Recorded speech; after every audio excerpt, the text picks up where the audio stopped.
Draco Malfoy and the Mortifying Ordeal of Being in Love. Written by isthisselfcare. Narrated by S.E.P. Chapter 12. The Tea Party. Draco's daughter sank into a taciturn silence in the next few days. He assumed that Granger was pouting and that he wouldn't hear from her again until he prodded her about her next Astric holiday. He was therefore surprised to receive a message from her before the week had elapsed. Received invitation to tea from your mother, this Sunday. Will you be nice and attend? Asked Draco. Not sure you deserve me being nice, said Granger. Don't punish my mother because of me, said Draco. Besides, I ate flubberworm mucus. Haven't I suffered enough? Did you really eat it? Asked Granger. Yes, replied Draco. Liar, said Granger. Draco didn't respond, because she was right. His daughter buzzed again. Am only going if you'll be there, not suffering alone. I can't. I already fabricated a scheduling conflict for myself, said Draco. Too bad, said Granger. Unmake it. But that's complicated, said Draco. He hoped that she could hear the whining through his text. So is attending an event at Malfoy Manor. Draco straightened in his seat. So she was playing that card. He supposed he hadn't a choice then. Understood. I will be there. She didn't respond. Sunday came around, and with it the usual flurry of preparations that preceded Narcissa's functions. Draco remained in his chambers until the whirlwind of Henriette and her fellow elves had abated and the first guests had arrived. Narcissa managed her guest list with a strategy and refinement developed over decades of serving as the perfect hostess. Today's invitees were a mix of higher-level ministry employees and academics. For Granger, the group would permit comfortable mingling with a familiar crowd. For Draco, it was a boon, as the categories of clingy debutantes and high-level ministry employees were normally mutually exclusive. He caught Henriette and asked her, quietly, to let him know when Granger had arrived. Then he made his way into the salon, which Narcissa had opened up onto the west terrace on this lovely May afternoon. Delicately wrought with silver tables, piled high with finger sandwiches and cakes, spilled out onto the terrace. Guests were shielded from the sun by floating lace parasols that drifted over them. Draco recognized some old schoolmates and wandered over to make small talk with Terry Boot, Department of Magical Accidents and Catastrophes, Davies, Magical Transportation, and Padma Patel, University of Edinburgh. The conversation moved from mutual ribbing about getting old to the recent performance of the foul-mouthed falcons to children, at which point Draco lost interest and began to consider evasive maneuvers. Rescue came in the form of Henriette, who tugged at Draco's sleeve to inform that Healer Granger had just flued in. Draco found Granger dusting herself off in the flue parlor. He had half expected her to arrive in muggle attire to make a point. However, she had gone to the effort of wearing robes for the occasion. They were a light gray-blue in the French style, accentuating her collarbone and slender neck, and tailored high about the waist. Granger looked pale, but seemed preternaturally calm, and she spotted Draco and asked, Why am I here again? Draco enumerated possibilities on his fingers. A sudden interest in building bridges, to thank the Malfoys for making the Delacroix Ward possible, because you were personally invited by Narcissa Malfoy, and no one says no to her, because I coerced you. Take your pick. Don't flatter yourself. You couldn't coerce me into anything. Don't challenge me, or I may decide to prove you wrong. He and Granger exchanged mutually obstinate looks. However, Draco was more interested in the distinct lack of shaky hands or other trembles that usually marked Granger's anxious state, which today's event ought to have triggered, given the location. You've taken a calming draught, said Draco. Whatever gets me through it, said Granger. I needn't remind you of what my last sojourn under this roof was like. It's hardly the same roof, said Draco, looking up at the grand white arc above them. What do you mean? Oh, you said we had rebuilt. Granger too looked up at the grand ceiling. She was quiet for a moment, and then said, A thought experiment. Is it still the same manor if its original components were all replaced? The ship of Theseus, said Draco. Well, manor of Theseus, I suppose. Granger turned her attention from the ceiling to him. Her expression flitted from surprise to impressed, then back to neutral. Precisely. Tell me when you've worked it out. Draco held his arm towards the door. Shall we? No, said Granger, an arm wrapped around her midsection. I'd rather stay here and discuss the metaphysics of identity. Half the guests here today are brains. You can discuss metaphysics to your little heart's content. The Patil twin who teaches at Edinburgh is here. Ooh, Padma's here? This news spurred Granger on to follow Draco to the door that led to the entrance hall. She paused at the threshold and took a small, fortifying breath. Then she walked into the manor proper. Draco, glancing behind him, noticed that she was keeping her head down and not looking at all, which was a pity because substantial changes had been made since her last unfortunate visit. We wanted to be rid of every reminder of the darker moments in our lives. Of Voldemort's stay here, Draco's comment drew Granger's attention beyond her own feet. It's changed quite a bit. With an effort, Granger forced her gaze up and about. Oh, it's much brighter than I remember. Encouraged by this success, Draco decided to prattle on about the changes. Whatever kept Granger's chin up. It wouldn't do for her to walk into the salon looking terrified. We put in some new windows. Well, that skylight was a huge bloody hole from some explosion, but we rather liked the sunlight being let in through the foyer, so we had it glassed up instead of roofed. They stopped at another large, oddly shaped window that gave into the east. This was a group cast bombarda by a bunch of horrors. Didn't seem worth bricking back up again, not when it let the sunrise in so nicely. Granger tilted her head, studying the decidedly non-traditional architecture feature. You know, I rather like it. The damage to the serpents and the other grotesques led to a rather interesting discovery, said Draco, gesturing to the arch moldings above them. We found that they'd been built over angel iconography. I thought it made the place feel like a cathedral, but my mother liked them. She kept the more intact ones. Granger surveyed the half-dozen angels variously perched and soaring up near the top of the ceiling. Oh, I would have thought they'd always have been serpents. So did we. It seems some Malfoy ancestor in the 18th century got a bit excited about the family's ties to Salazar Slytherin and decided to adopt the serpentine imagery wholeheartedly. As they moved down the hall to the salon, the glossy planks of wood below their feet gave way suddenly to glass. Now this is interesting, said Draco. The dungeons were entirely destroyed in the last battle, and below them... Oh, ruins! We had archaeologists come. They think it was a monastic settlement, 6th century. Celtic? Yes, they wrote a report. It's somewhere. Granger seemed just about ready to drop to her knees and press her face to the glass floor, under which the magically illuminated ruins shimmered. You must send me a copy. How fascinating! Draco promised to do so. He was just going to congratulate himself on his skillful management of Granger's mood, when the next difficulty presented itself in the form of Henriette. Egg and cress sandwich, piped the voice somewhere at their waists. Scone with clotted cream? Granger observed the house elf. Henriette was impeccably dressed in an embroidered pillowcase, smiling and attentive. When Granger didn't immediately answer, Henriette proffered another tray. Or perhaps caramel tea cakes for mademoiselle. Granger's internal struggle was evident, but she mastered it. Yes, I'll have a tea cake. Au grand merci. It is my pleasure, mademoiselle, said Henriette with a curtsy, before disappearing. Granger caught Draco watching her as the house elf vanished. What? She asked. I await your manifesto, said Draco. Granger sniffed. I've come to terms with the fact that there are some parts of Wizarding Society that I shall never understand. But do you accept them? No, said Granger. I tolerate them. Don't worry, I shan't begin a house elf revolution within your halls. Too bad, said Draco. Henriette is French, you know. A radical by nature. Finally they made it to the salon. Draco heard a small intake of breath beside him.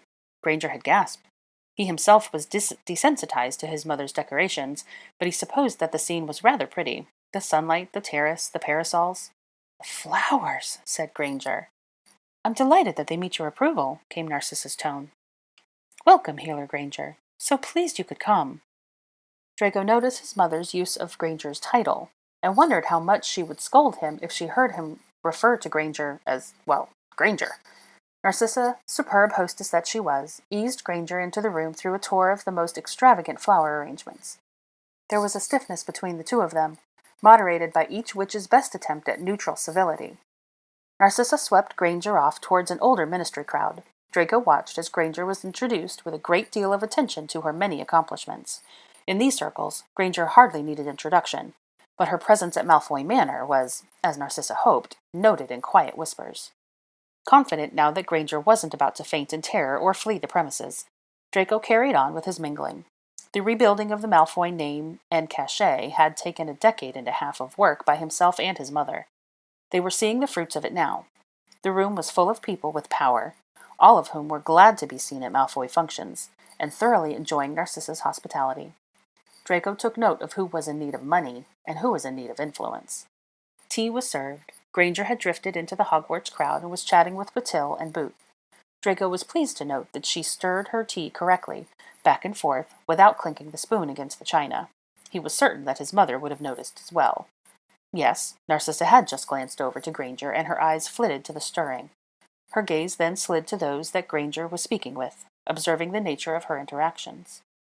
A few days prior, Narcissa had confessed to Draco her surprise that the Granger girl had accepted the invitation to tea. She had paced Draco's study and enumerated the benefits at length. A Muggleborn, an intimate friend of the Potters, a healer with an excellent reputation, and, of course, a witch who had been on the other side of the war, who now condescended to join them at the manor. She should have thought of this before, really, but Miss Granger had always been so cold and unsociable. What a stroke of luck that Draco had danced with her. Narcissa regarded Granger's attendance as something of a coup. Now she was watching it unfold with evident pleasure. Granger was being cordial, rather than standoffish, as she might have been, and was behaving in perfectly ladylike and witch-like manner. She laughed at the feeble jokes of important figures in the ministry, and spoke with authority on a great many subjects. She was effusive in her praise of the food, the rooms, the hosts, altogether the ideal guest. When everyone was properly stuffed with smoked salmon and cakes and jam, there was an exodus down the terrace steps and into the gardens. The guest, numbered about 40 at Draco's count, wandered through the hedges and spring flower beds as the sun began to set. Those with a special interest in botany followed Narcissa into the greenhouses, where she led a tour of her rarer and more delicate specimens. Granger, of course, joined that group. Draco trailed behind, thinking vaguely that this gathering counted as a public event, and that he should therefore be on hand, should a guest lose their head and attack Granger in the presence of one of the ministry's most notorious Aurors. Granger took a special interest in the origin of Narcissa's hummingbird hyacinth, which his mother informed her had been imported from a wizard in Provence many years ago. Narcissa moved to the next row, along with the rest of the group. Granger stood and studied the hyacinth, whose clusters of flowers opened and closed their petals in shivering flitters, like their namesake hummingbirds. "Are you admiring, or are you plotting something?" asked Draco, popping out from behind a giant fern. Granger jumped. Then she looked annoyed. "Never you mind." "The latter, then." "I'm just thinking," said Granger. Draco came to stand beside her. "If you need the flower for something, I'm sure my mother wouldn't mind. She'd probably be overjoyed to contribute to whatever your endeavor is." "No." Granger's voice was vague and her eyes were unfocused. "No, she's already helped." "How?" "Nothing, it doesn't matter," said Granger, snapping back into the present. Which was a lie, but Draco decided not to press. She cast about to see where the group had got to. However, something gave her pause. Draco followed her line of sight to the manor's roof line, through the greenhouse glass. Realization dawned on her. "Malfoy, is this where the drawing room used to be?" "It is." A kind of shudder coursed through Granger. Then came defiance, a straightening of her back, a setting of her jaw, then an odd reflexive clutching at one of her sleeves. Now her face looked drawn, and her breath was coming shallow. Had the calming draught worn off at such a truly unfortunate moment? "Let's get out of here," said Draco. He didn't give her the option to argue, threading his arm through hers and steering her out of the greenhouse. To any onlookers, he was being a gentleman escorting a lady past mud puddles, but his grip was iron. He told himself that this solicitousness was because it would devastate his mother if Granger fainted away and caused a scene during one of her teas. It wasn't because he cared particularly about the witch holding his arm, who somehow vacillated between powerful and utterly fragile at the drop of a hat. "Malfoy, I'm fine," said Granger through clenched teeth, and she tried to pull her arm away. "Liar," said Draco, not relinquishing his grip. "All right, I'll be fine in a moment. I didn't expect to be so." "If you say weak, I shall be cross," said Draco. "Overcome, then," Granger said, dabbing at her forehead. "Ugh, cold sweats." "Should I fetch something? Draught of peace?" asked Draco. However, just as Granger opened her mouth, he remembered. "No. Contraindicated within 24 hours of a calming draught. I almost forgot. Sit." Granger sat on the stone bench that Draco had steered her towards, and there, finally, were the trembling hands. She tried to hide them amongst the folds of her robes. "Fine, really," said Granger. "Your bravado is irritating to the highest degree," said Draco. He called a house elf to fetch chocolate, which was immediately presented on a silver platter, in the form of one enormous slab and 2 chocolate gâteaux. Granger broke a piece of the slab off and let it melt in her mouth. "Better?" asked Draco. Endorphins, said Granger. The attempt at levity was belied by her bloodless face. If my mother asks what happened, we'll say you took a detour because you wanted to see the fountain. What fountain? Asked Granger. That fountain, said Draco. Granger took stock of her surroundings for the first time, and found herself looking at the fountain. Hippocampuses, gasped Granger. Hippocampodes. Draco waved his wand at the fountain, activating the gurgle of sprays that truly made it come to life. Now that I've seen them in person, this seems but a pale imitation. Don't be silly, it's beautiful. Who is it by? Fremier, said Draco. Of course. Draco regarded the statue critically. The scale is right, the proportions are perfect. The movement is gorgeous, but it's hard to capture the majesty. What we really need is a frigid North Sea wind to freeze our bits off to complete the experience, said Granger. I shall have the groundskeeper add sprays of hail. Do you have the manky old broom to fly about on together? Probably, said Draco. Shall I fetch it? No. But imagine what my mother would say. Exactly. Draco leaned back onto his palms with a smirk. Now I fancy mulled wine. They watched the play of the water over the rearing hippocampuses in silence broken only by the gurgling of the jets. Granger ate another piece of chocolate. Draco had one of the cakes. Light chit-chat about the fountain aside, Draco was wrestling with some uncomfortable feelings. He had convinced Granger to come to please his mother, but it hadn't been merely an afternoon outing at the home of a former enemy for her. Seeing her reaction to standing where that cursed drawing room had been helped Draco understand that this had been something greater and far more difficult. To his mind, the house wasn't even the same house, and the drawing room didn't even exist anymore. But to Granger, this had been a visit to the scene of suffering. Her screams had echoed throughout these very grounds over many hours under Bellatrix's wand. During his more restless nights, he remembered them.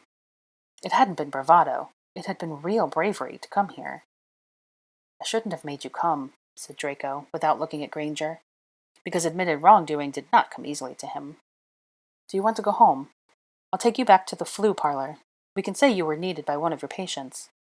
Granger glanced at him in some kind of muted surprise, then looked down at her hands, which had stopped shaking. Think I'm all right now. The color had returned to her face, and her breathing was back to normal. However, she hadn't returned to the level of usual calmness that had marked her arrival here. The draft had truly worn off. Granger was looking at the greenhouse that stood in the place where she had been tortured. I think it's good to come back. Possibly. It's closure, isn't it? It marks the end of a terrible chapter. The water danced. As the sun set, the garden's magical illumination began to take over. The fountain was bathed in light. The hippocampuses looked as though they were breathing. The greenhouse glowed golden. Good things grow here now, said Granger. Even your home it's different. And I don't just mean the building. It's touched by light.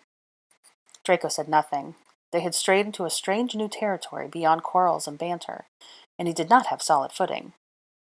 Sometimes I think 15 years is so terribly far away, continued Granger.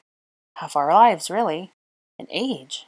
Then I have moments like what I just had, where it feels like it was yesterday, and everything is raw and hurts. I know, said Draco. He knew exactly. There was a long silence. The water danced and sang. At length, Granger spoke again. At least you've changed enough that I no longer see the bullying idiot from my school days. Have I? Yes, said Granger, smiled a tiny smile. You're just an idiot now. As Granger smiled, Draco felt that they had passed back into familiar ground. Wow, said Draco. You've grown into your chin, too, said Granger. Thanks. And your feet, more or less. Continue. This cataloging is thrilling. What's next? You haven't insulted my hands yet, said Draco. Show me. She took his hand in her small one and passed it over with a critical eye. Overlarge. Perhaps you have another growth spurt in you. Maybe. Better not, though, said Granger, releasing his hand. You're already tall. You don't want to be gawky. Draco permitted himself a smirk, because he could hear the lie in her voice. Anything else you'd like to critique about my proportions? I think I've inventoried the worst offenders. Please, I'm the golden ratio personified. Granger gave him a severe once-over. Fibonacci must have been absolutely marinated in Chianti. An unexpected laugh burst out of Draco. Then he collected himself. Has it occurred to you that your baseline metric is off? How do you mean? You being generally minuscule, said Draco, gesturing at Granger. That basis of comparison makes the rest of us look enormous. Granger looked provoked. I am not minuscule. She sat up very straight on the bench. I'm average, thank you. Or a hair below. Several hairs, I think. You might have missed some pixie heritage. It would explain the shrillness. I am not shrill, said Granger, growing shrill. Draco held up his forefinger and thumb and looked at Granger through the gap. 20 centimeters high. That's about right. Itsy bitsy. Itsy bitsy? Microscopic, really. You're the nanoparticle. You should talk to that Danish bloke about your own clinical applications. Granger opened her mouth. Offense and amusement warred briefly across her features. Then she burst into laughter. As the bright sound of it echoed across the courtyard, Draco decided that making Granger laugh might also be a hobby worth of pursuit. Granger's merriment abated. She took some deep breaths and wiped a tear delicately from under her eye. Wonderful. Cold sweats and now tears. Are there any other emotions you'd like to wring out of me in your war against my makeup? What emotion haven't you gone through today? Let's see, I've been stressed, angry, frightened, forgiving of your flaws, joyful, love, then, suggested Draco. I have felt that. Have you? Yes. There is something between me and this chocolate. I would like to be left alone with it, if you don't mind. Sorry, you've entered into a menage a trois by default when you accepted chocolate in my home, said Draco, breaking off a piece for himself. This chocolate isn't monogamous? No. Fine, sighed Granger. I suppose there's enough to share. She pulled out her wand and melted some of the chocolate. Then she broke off a piece of the remaining chocolate gâteau and dipped it into the melted chocolate. Pure decadence, Granger, but I like your style. They finished the gâteau. I am truly feeling better, said Granger afterwards. Hadn't we rejoined the others? I suppose, said Draco. Really, though, he didn't want to. He'd rather sit here and watch the sunset tinge the sky soft pink, and listen to the fountain, and enjoy the feel-good buzz that only wizarding chocolate could give. Perhaps spring into an argument or two with Granger, just for sport. What topic would provoke her the most? Divination? Oxford outranking Cambridge? Her cat? Quizzing her on the prophet? Suggesting a group broom ride over the estate? Insulting Potter? House elves. Granger had a great deal of buttons. However, before Draco had the luxury of launching into his next missile, a wandering group of partygoers joined them in the courtyard and ruined the atmosphere with exclamations about the prettiness of the fountain. Draco noticed that Granger had edged away from him on the bench. This amused him. What did she think? That people would see them on a bench together and leap to some kind of conclusion? He was Draco Malfoy, and she was Hermione Granger. That was utterly risible. Her distancing, nevertheless, made him feel sulky. He too shifted away from her on the bench. This made just enough room for a freshly arrived git to invite himself to sit between them. Zabini, said Draco. I didn't realize you were invited. Draco, said Zabini. Granger, Healer Granger? Professor Granger? Hermione is fine, said Granger, now shielded entirely from Draco's view by Zabini. I disagree, said Draco. Do not get on a first-name basis with Zabini. Too late, said Zabini. I have the lady's permission. Use it wisely, said Granger. Hermione, said Zabini, pronouncing the word slowly, and annoying the shite out of Draco. Shakespearean, isn't it?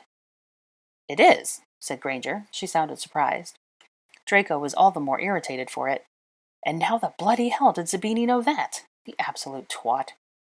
Zabini then gave Draco his back and proceeded to make affable small talk with Granger. He inquired about her jobs, about her research, and about why she was wasting her time with a great prat like Draco. She should come and sit with him under the cherry trees. Narcissa had taken out the champagne. I'm right here, said Draco. Oh, said Zabini, I'd forgotten. Malfoy isn't a great prat, said Granger. Zabini grinned. What size prat is he, then? Smallish, and only when he's vexed. You don't know him, clearly, tutted Zabini. I've developed a familiarity, said Granger.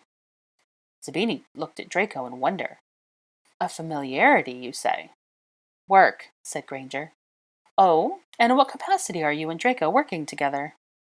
A dull ministry affair, which I shan't bore you with. Granger rose, straightened out her robes, and left for the group of guests near the fountain.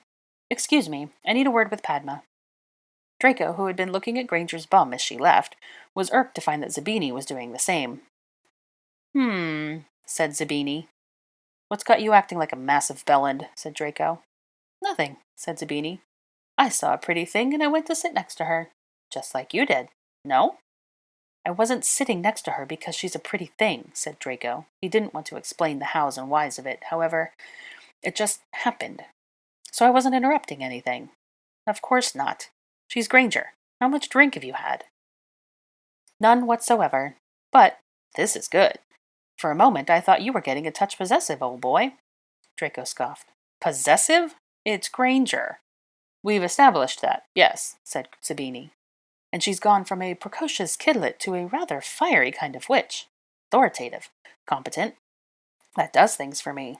But if you prefer to live in the past, by all means continue. I will happily find my amusement in the present. Zabini rose to join Granger and Patil, leaving Draco to stew upon this. One thing was certain.